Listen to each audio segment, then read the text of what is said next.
Shakur Stevenson, the WBC lightweight champ, is swinging back hard at his critics, and he's not holding back. I mean all. Let's break down this war of words that's got the boxing community more riled up than a pre-fight weigh-in. In one corner, we've got Stevenson, undefeated and determined to prove he's the real deal. In the other, a lineup of critics including some big names who aren't shy about throwing shade. First up, we've got Ryan Garcia, who came out swinging, calling Shakur's title defense against Artem Harutyunyan boring. But Garcia's not alone in this verbal sparring match. Tim Bradley Jr. seems to be playing both sides, praising Stevenson in one breath and questioning his aggression in the next. And if that wasn't enough, hip-hop legends Cameron and Maze jumped into the fray, with Maze going as far as saying he doesn't want to see Shakur fight anybody. But hold on to your headgear, because Stevenson's not taking this criticism lying down. He's firing back with the kind of heat that could melt the ice in a fighter's corner bucket. Let's dive into the blow-by-blow of this verbal slugfest that's got everyone talking. Ryan Garcia kicked things off, branding Shakur's performance as boring. Not one to back down, Stevenson fired back, claiming Garcia and others are just jealous of his success. In an interview with Cigar Talk, Shakur didn't mince words. All these dudes gon' hate me because I'm a winner. But at the end of the day, it is what it is. I gotta live with it. You boring as shit, and everybody knows it. That was boring. I mean, that was the best night of sleep I ever had. I'm not even lying. This whole camp, I've been having bad sleep. Last night, did I not have good sleep? My assistant's right now, right there. Tim Bradley Jr. added fuel to the fire with his conflicting statements.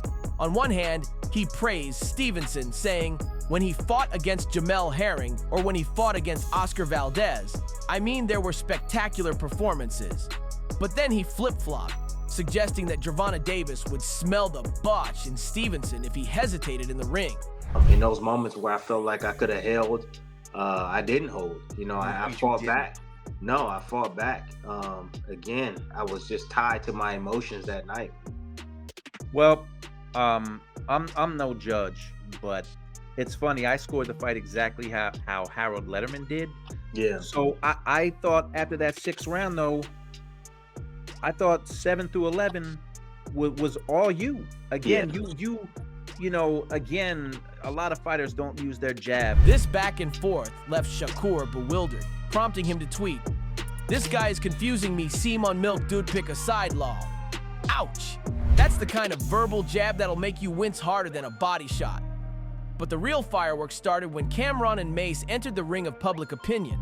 On their sports show, It Is What It Is, Mace didn't pull any punches. I don't want to see Shakur fight, I'm just going to be honest. No disrespect to Newark, but I don't want to see Shakur fight nobody. He even went as far as to say Stevenson would get obliviated if he fought Gervonta Davis. I don't want to see Shakur fight. I'm just gonna be honest. No disrespect to Newark, but I don't want to see Shakur fight nobody. I mean, it's like for him to be hanging out with Terrence Crawford and Andre Ward, there is absolutely no way that he's fighting the way he's fighting. I mean, Cameron piled on, quoting an Instagram comment, "If I never see Shakur Stevenson fight again, that's too soon." He then added salt to the wound by pointing out the boos Stevenson received in his hometown. I'm like, yo, you're at home in Newark and they're booing you. Now, you might think these comments would have Stevenson on the ropes, but hold on to your mouth guards because Shakur came back swinging with a social media rant that'll make your head spin faster than a Mike Tyson hook. Addressing Mace, Stevenson unleashed a flurry of verbal blows. Same way I felt about his rap career, more famous for his podcast than his failed career, before adding, Mass Sick was a fake pastor, surviving Diddy ass. But he wasn't done there. Stevenson continued his onslaught. Maze, y'all, it's crazy. I don't respect none of these bitches, and y'all ain't gone make me respect them. Surviving Diddy bull. Turning his attention to Cameron, Stevenson didn't let up. You know what irks me when they talk boxing, but ain't never glove up. This fat meth Mace and big teething Cameron need to view them in gas and never step foot in a boxing ring. We got all types of entertainers gloving up. Tell these glove up or shut up. Stevenson wasn't just content with defending himself. He went on the offensive, questioning the rapper's legacies. Pack the GOAT, who TF is Maze. And Cameron, these not legends.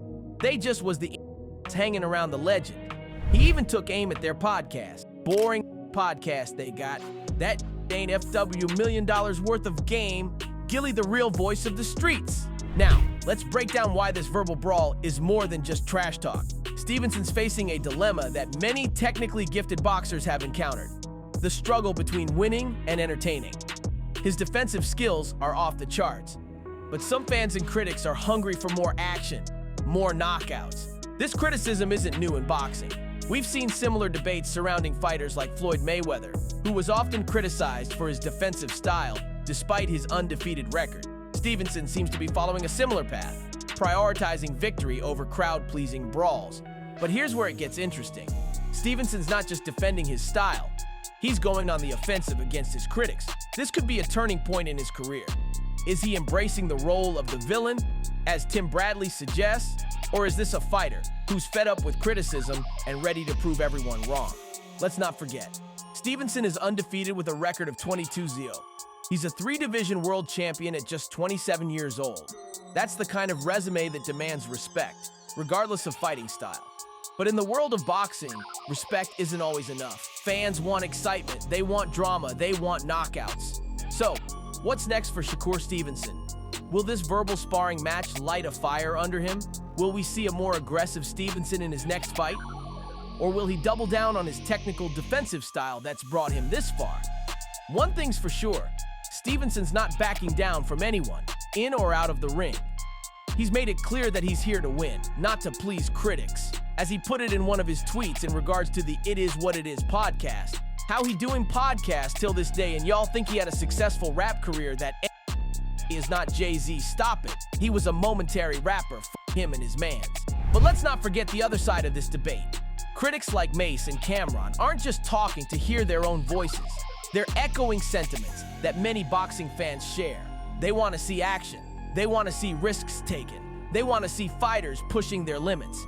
This clash between fighter and critics represents a broader debate in boxing. What's more important, winning at all costs or putting on a show?